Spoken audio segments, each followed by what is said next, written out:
우리 시간이 되었으므로 새벽 행진 11번째 예배를 올려드립니다. 우리 조용히 기도합니다.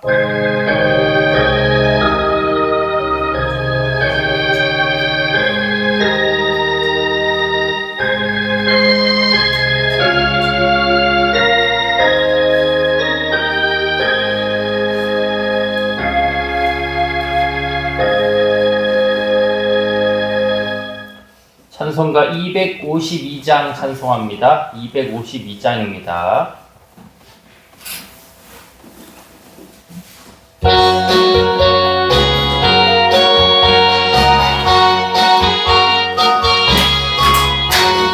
나의 죄를 씻기는 예수의 피밖에 없네. 다시 정죄하기도 예수의 피밖에 없네.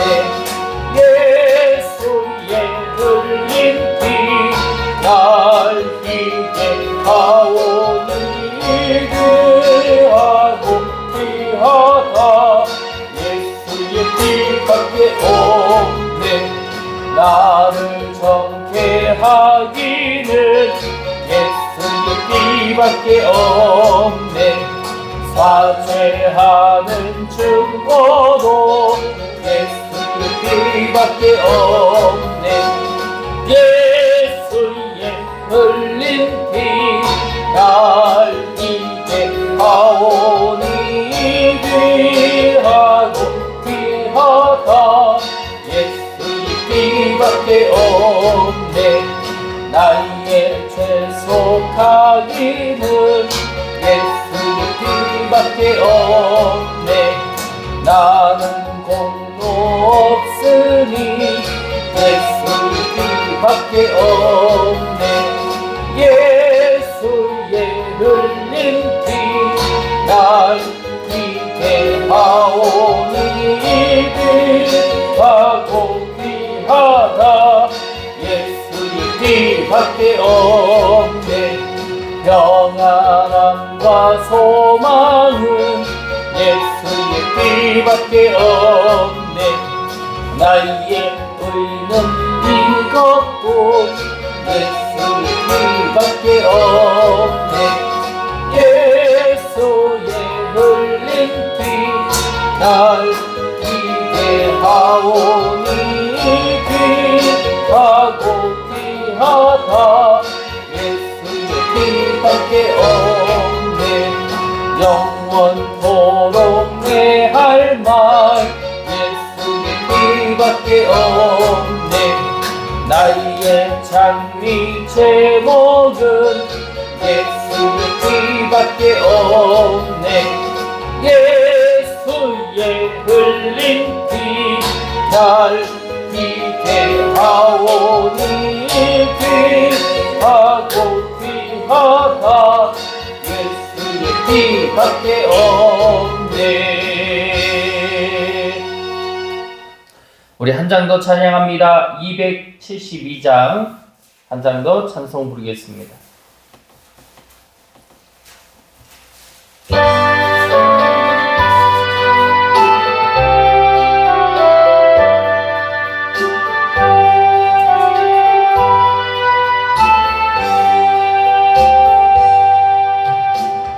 고통의 멍에 벗으려고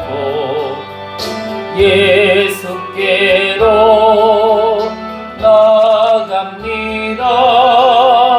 자유와 기쁨 베푸시는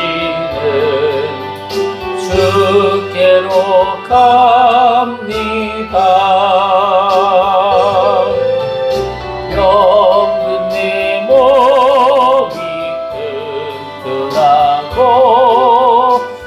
빈궁한 삶이 보해지며 죄악을 벗어 버리려고 주께로 갑니다. 낭패와 실망 당한 후에 예수께로 나갑니다. 십자가 은혜 받으려고 주께로 갑니다. 슬프던 마음 위로받고 이 생의 풍파 찬잔하며 영광의 찬송 부르려고 주께로 갑니다. 교만한 마음을 내버리고 예수께로 나갑니다. 복 되신 말씀 따르려고 주께로 갑니다. 실망한 이 몸 힘을 얻고 예수의 크신 사랑 받아 하늘의 기쁨 맛보려고 주께로 갑니다. 죽음의 길을 벗어나서 예수께로 나갑니다. 영원한 죄를 바라보고 주께로 갑니다. 멸망의 폭우 헤어나와 영화의 나라 하나라서 영광의 주를 배우려고 주께로 갑니다.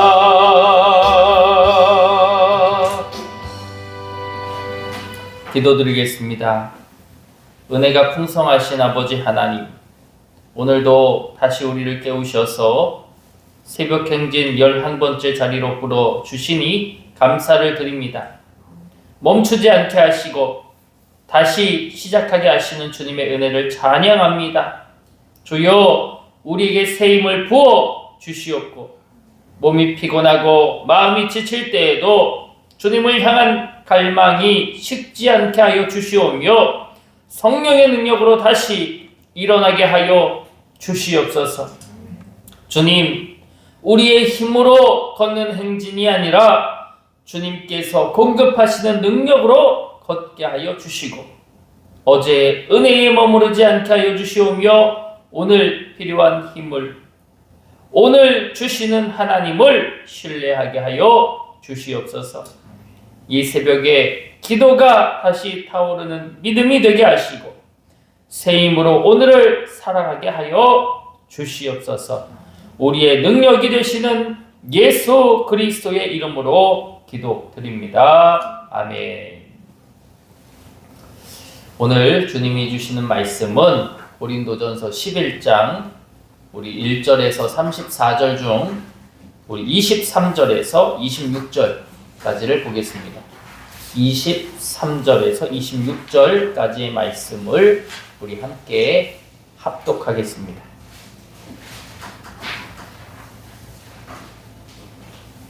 고린도전서 11장 23절에서 26절 말씀 우리 합독합니다. 시작. 내가 너희에게 전한 것은 주께 받은 것이니 곧 주 예수께서 잡히시던 밤에 떡을 가지사 축사하시고 떼어 이르시되 이것은 너희를 위하여 내 몸이니 이것을 행하여 나를 기념하라 하시고 식후에 또한 그와 같이 잔을 가지시고 이르시되 이 잔은 내 피로 세운 새 언약이니 이것을 행하여 마실 때마다 나를 기념하라 하셨으니 너희가 이 떡을 먹으며 이 잔을 마실 때마다 주의 죽으심을 그가 오실 때까지 전하는 것이라. 아멘.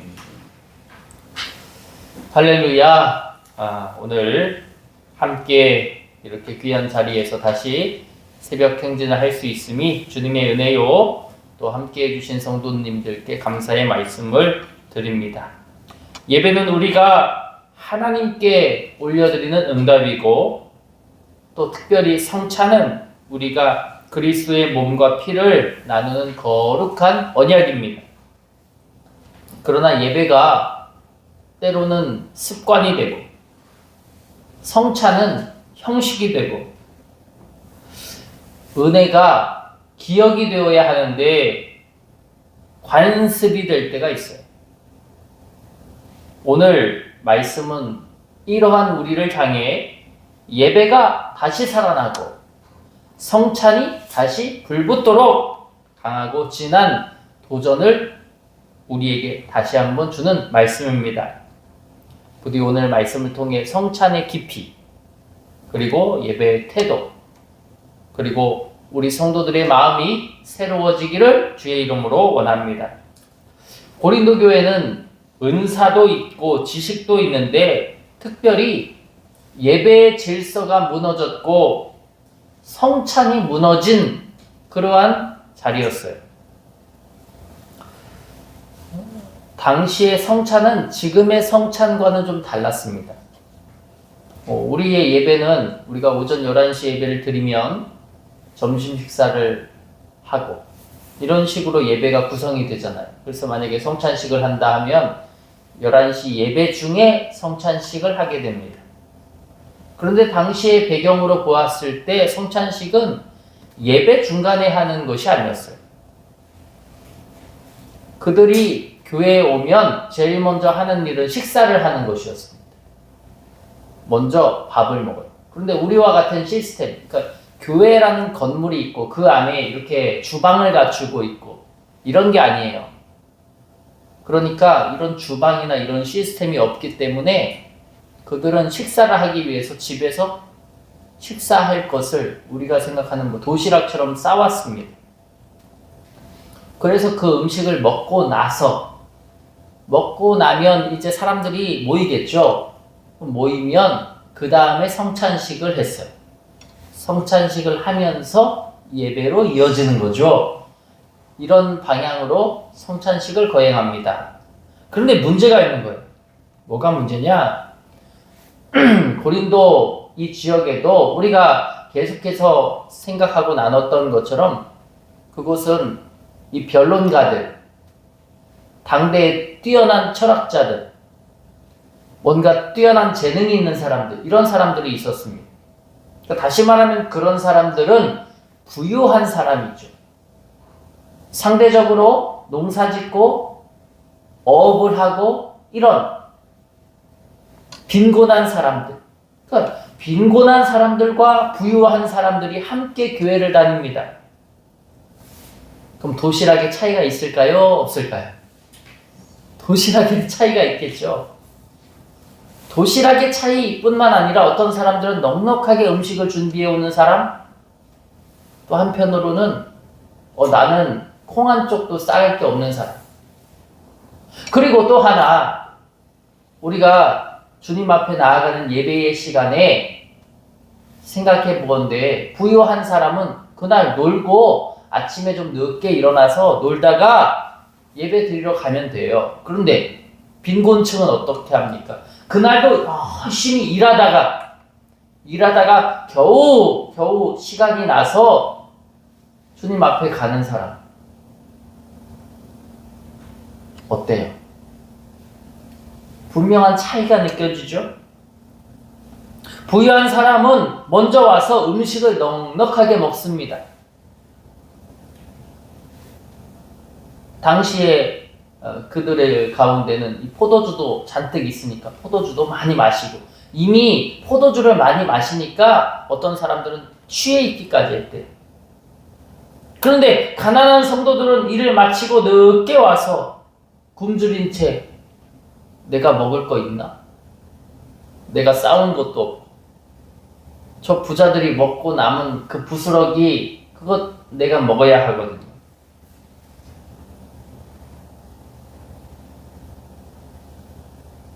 그 먹고 마시는 것이 성찬으로 이어지는 것인데, 성찬이 어떤 자리가 되어버렸습니까? 성찬이 사랑의 자리가 아니라 차별의 자리가 되어버렸어요. 부자는 넉넉하게 먹고 술이 이미 취해 있기까지 하고, 가난한 사람은 먹지도 못하고 눈치만 보고 염려하고 근심하는 그런 자리. 바울은 그들을 향해 외치는 것입니다. 17절에 보면 너희의 모임이 유익이 아니라 도리어 해다. 너희의 모임이 해롭다. 그럴 거면 왜 하냐? 왜 먹냐? 너희가 모이는 것이 오히려 해로다. 예배는 어떤 시간이 되어야 합니까? 예배는 은혜로운 시간이 되어야 합니다. 근데 그들에게는 시험과 분열의 시간이 되었다라고 하는 것입니다. 그래서 오늘의 내용들이 우리에게 무엇을 의미하고 있는지, 우리가 오늘 이 주제가 성찬에 대한 내용과 예배의 질서에 대한 내용이거든요. 그래서 이 내용들을 우리가 성경을 보면서 살펴보겠습니다.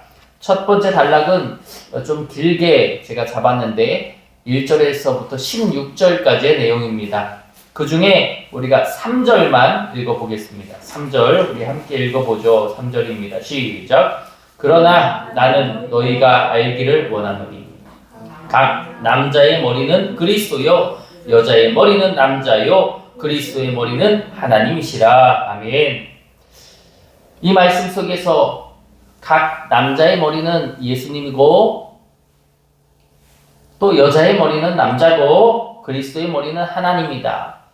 이 말씀을 자칫 잘못하면 이렇게 복종하라는 뜻인가?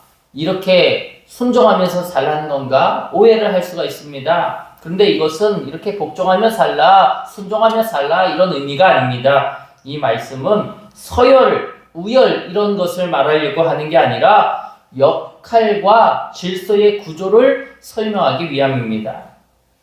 성도에서 성자 예수 그리스도에서 머리가 되신 하나님을, 다시 말하면 우리가 드리는 이 예배는 온전히 하나님께서 받아 주시고 그 은혜를 내려주시는 것은 오직 하나님의 은총이다. 하나님께서만이 우리에게 은혜를 주신다. 그 은혜가 강물처럼 흘러온다라고 하는 이 질서, 이 예배의 질서와 구조를 바울이 성도들에게 설명하기 위함이었습니다.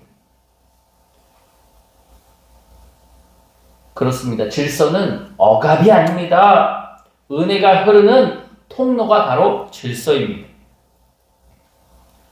질서가 없기 때문에 그저 이 은혜가 감정적으로만 흘러가게 되는 것이고, 감정이라는 것 자체가 반짝거리는 거잖아요. 반짝. 그 순간의 반짝. 그러니까 시간이 지나면 그 은혜가 힘을 발휘하지 못합니다. 이 은혜 받은 것이 기도로 흘러가고, 이 은혜 받은 것이 찬양의 고백으로 흘러가고, 이 은혜 받은 것이 누군가를 전하는 것으로 흘러가야 하는데, 이 은혜 받은 것이 반짝. 지금의 순간의 감정으로 반짝. 그러나 질서 있는 예배는 우리의 은혜를 흐르게 한다라고 하는 것, 그것을 바울은 성도들에게 가르쳐주고 싶었습니다. 그래서 이러한 관점을 통해서 이 은혜가 하나님으로부터 예수 그리스도로, 예수 그리스도에서 성도들로 흘러간다. 이 구조를 바울은 성도들에게 설명하고 있습니다. 그리고 우리가 두 번째로 살펴봐야 될 부분이 바로 오늘 우리가 읽었던 23절에서 26절까지입니다. 우리 한번 23절에서 26절을 보겠습니다. 23절에서 26절까지의 말씀을 보면 우리 바울은 고린도 교회가 지금 잃어버린 이 성찬의 의미를 다시 선언하고 있어요. 지금 성찬을 이렇게 보니까 그들의 성찬은 사랑이 없어요. 은혜가 없어요.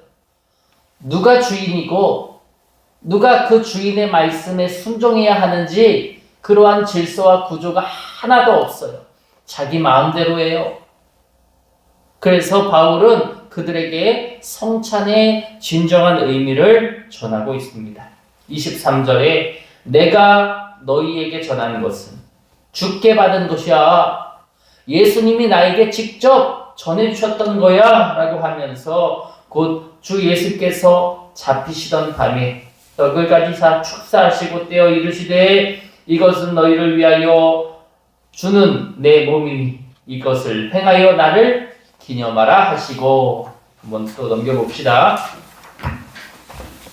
그리고 19에 또한 그와 같이 잔을 가지시고 이르시되 이 잔은 내 피로 세운 새 언약이니 이것을 행하여 마실 때마다 나를 뭐하라? 기념하라. 기념하라. 여기서 중요한 단어가 나옵니다. 바로 이 기념하라 라고 하는 이 단어입니다. 이 기념하라 라고 하는 것은 단순하게 기억해라, 행해라 라고 하는 의미가 아닙니다. 이것을 넘어서서 여기서 기념하라 라고 하는 것은 다시 그때 그 사건으로 들어가라 라고 하는 의미예요. 성찬은 단순하게 예수님의 최후의 만찬, 마지막 만찬을 추억하기 위해 있는 것이 아닙니다. 예수님이 죽기 직전에 제자들과 함께 마지막으로 만찬하셨대. 이것을 추억하기 위해서 성찬식을 하는 것이 아닙니다. 그런 차원이 아니라 여기에서의 기념하라는 지금 내 영혼이 십자가 안으로 들어가는 살아있는 만남이다 라고 하는 것이, 실제로 내가 주님의 살과 피로 말미암아 새 생명, 썩어진 생명, 저주의 생명, 죽을 생명이 아니라 새로운 생명을 얻는 것. 우리는 떡을 먹으며 그 몸이 나를 위해 찢어졌음을 느끼고 잔을 마시며 그 피가 나를 위해 흘려졌음을 입술로 고백하는 것. 그것이 진정한 성찬이다 라고 하는 것입니다. 그러므로 성찬은 나의 과거를 씻는 자리이고 오늘을 새롭게 하는 자리이고 내일을 약속하는 은혜의 자리다 라고 하는 것이에요. 또 성경을 볼 텐데 27절에서 32절까지의 말씀을 봅시다. 우리 27절을 같이 한번 읽어볼까요? 함께 읽읍시다. 시작. 그러므로 누구든지 주의 떡이나 잔을 합당하지 않게 먹고 마시는 자는 주의 몸과 피에 대하여 죄를 짓는 것이니라. 죄를 짓는 것이니라. 무엇을 어떻게 하면 죄를 짓는 것이래요? 주의 떡이나 잔을 합당하지 않게 먹고 마시는 자.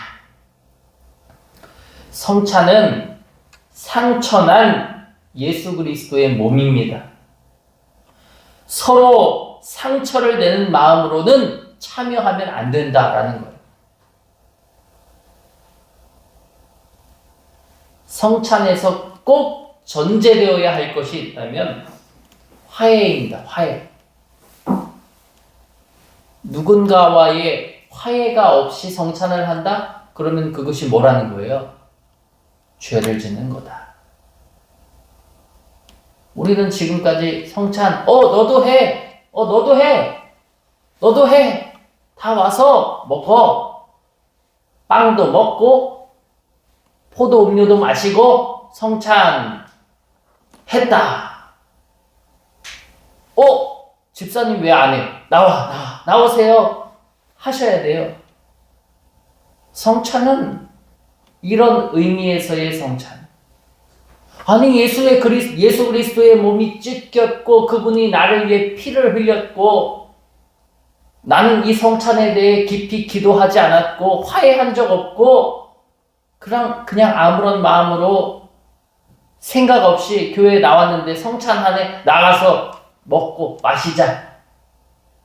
이것이 자칫 잘못하면 죄를 짓는 것이니라 죄로 이어질 수 있습니다.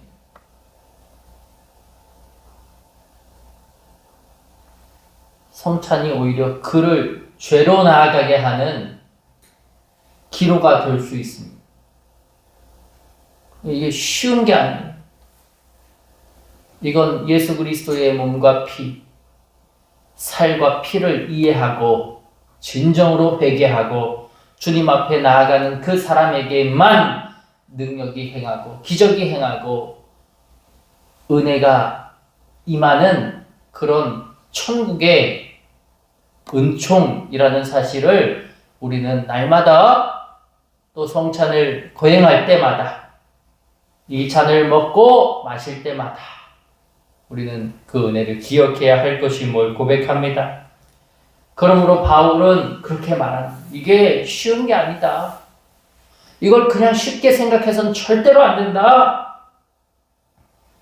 28절을 한번 읽어볼까요? 28절 시작. 사람이 자기를 살피고 그 후에야 이 떡을 먹고 이 잔을 마실지라. 나를 살펴야 된다. 화해 없이 용서 없이 이 은혜를 감당할 수가 없다. 주님과 교회를 우리가 나누어서 그 은혜로 누릴 수가 없다라고 하는 것입니다. 스스로를 잘 살펴봐야 한다. 성찬 전에 마음의 방향을 점검해야 하고 주님과 형제 앞에서 정결한 마음으로 설 때 그 성찬에 먹고 마심이 내게 은혜로 능력으로 임하게 된다는 사실을 우리는 꼭 기억해야 될 것입니다. 그리고 마지막 부분입니다. 33절과 34절인데요. 이 말씀 속에서 바울은 우리에게 표현합니다. 33절을 읽읍시다. 시작. 그런즉 내 형제들아 먹으러 모일 때 서로 뭐 해라? 기다리라. 지금까지는 어떻게 했어요? 먼저 오면 먹었어요.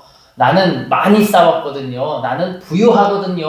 나는 먼저 먹을 거예요. 뭘 기다립니까? 포도주도 잔뜩 있는데 내가 다 마실 거예요. 이미 취했습니다. 이런 차별, 사랑이 없어요. 은혜가 없어요. 이런 자리, 그 자리가 예배였고 그 자리가 성찬이었습니다. 그러나 바울은 함께 먹으며 함께 기다려라. 성찬은 혼자 누리는 은혜가 아니다. 교회가 함께 나누어야 은혜가 완성된다라고 하는 것을 바울은 표현해 주고 있습니다. 그렇습니다. 교회는 어떤 곳입니까? 교회의 성도님들을 보면 은혜의 모습이 다 다르잖아요. 먼저 주님을 알게 되고 먼저 주님을 믿게 된 사람이 있고요. 나중에 주님을 믿게 되고 나중에 주님을 만난 사람이 있습니다. 교회를 오래 다녔다고 해서 믿음이 더 깊은 것도 아니고요. 다 이 신앙과 믿음이 다릅니다. 그런데 바울은 뭐라고 표현하고 있는 거 하니? 먼저 온 사람은 늦은 자를 기다려주고 많은 자는 적은 자를 기다려주고 강한 자는 약한 자를 일으켜주고 그렇게 이 성찬을 통해서 뭘 하라? 서로의 부족한 부분을 덮어줘라 라고 바울은 표현하고 있습니다. 성찬은 무엇입니까? 우리 모두가 다 예수 그리스도의 몸과 피를 먹었다. 우리는 예수 안에서 한 형제요 자매다. 우리는 하나다라고 하는 것을 표현하는 바입니다. 예배를 통해서 우리가 한 형제가 되었다, 자매가 되었다라고 하는 것을 표현하는 하나님의 하나됨, 하나님께 우리를 온전하게 드리는 헌신입니다. 그러므로 우리가 이 말씀을 통해서 성찬의 의미를 다시 한번 새기고 우리가 이 사순절기 주님 앞에 나아가게 될 때에 우리는 주님 안에서 한 몸이 되었구나. 우리가 그 은혜를 누리며 내가 먼저 온 자이기 때문에 늦게 온 사람, 저 신앙도 없고 믿음도 없고 그래서 우리는 때로는 그들을 무시하기도 하고 어쩌면 그들의 모습을 보면서 연약하다고 치부하기도 하고 저도 그럴 때가 있습니다. 우리가 오늘 이 십자가의 사랑, 십자가의 은혜, 또 바울의 권면을 통하여서 회개와 깨달음이 있어 앞으로의 삶 속에서 이 은혜를 우리가 온전히 적용하며 살아갈 수 있기를 주님의 이름으로 원합니다. 주님께서 우리를 위하여 찢기시고 피 흘리심은 우리를 하나 되게 하여 주시기를 위하여서 그리하셨다는 그 사실을 언제나 기억하면서 오늘 말씀을 통해 십자가의 무게가 회복되기를 또 우리의 삶에 주님의 임재가 살아 움직이시기를 주님의 이름으로 축복합니다. 기도하겠습니다. 거룩하신 아버지 하나님, 주님의 몸과 피를 나누는 은혜로 우리를 불러주시니 감사를 드립니다. 예배의 질서를 바로 세우게 하여 주시고 하나님으로부터 예수 그리스도로부터 성도들에게로 하나님의 은혜가 흘러내린다는 사실을, 이어진다는 사실을 날마다 기억하게 하여 주옵소서. 또한 성찬의 의미를 기억하게 하시고 성찬의 무게를 우리가 잘 깨닫고 그 안에서 서로에게 하나님의 은혜와 사랑과 존중을 나누는 우리가 되게 하여 주시옵소서. 우리의 마음을 합당하게 만들어 주시옵고 교회를 하나 되게 하여 주시옵소서. 하나님, 오늘 우리에게 또한 귀한 말씀으로 다시 불러주시고 우리를 깨닫게 하여 주신 주님, 이 말씀을 우리 안에 새기며 우리가 살아갈 때 힘을 얻고 능력 얻게 하여 주시고 하나님의 뜻과 은혜로만 이 말씀과 뜻을 받아들일 수 있도록 축복해 주시옵소서. 또한 오늘도 주님 앞에서 예물을 드리며 나갑니다. 1,000번째 예물을 드리며 주님 앞에 나아가오니 하나님 이 드린 손길을 기억하여 주시고 믿음의 응답을 더하사 삶의 문을 여시고 가정의 은혜를 넘치게 하시며 기도의 제목마다 하늘의 문이 활짝 열려 주의 선하심을 맛보게 하여 주시옵소서. 오늘 함께한 모든 이들에게 동일한 은혜와 은총을 더하여 주시고 하나님의 사랑으로 하나님의 풍성하심으로 오늘을 은혜로만 살아내는 우리가 되게 하여 주시옵소서. 함께 하실 주님 바라보며 거룩하신 예수 그리스도의 이름으로 기도드립니다. 아멘. 하늘에 계신 우리 아버지여, 이름이 거룩히 여김을 받으시오며 나라가 임하시오며 뜻이 하늘에서 이루어진 것 같이 땅에서 이루어지이다. 오늘 우리에게 일용할 양식을 주시옵고 우리가 우리에게 죄 지은 자를 사하여 준 것 같이 우리 죄를 사하여 주시옵고 우리를 시험에 들게 하지 마시옵고 다만 악에서 구하시옵소서. 나라와 권세와 영광이 아버지께 영원히 있사옵나이다. 아멘.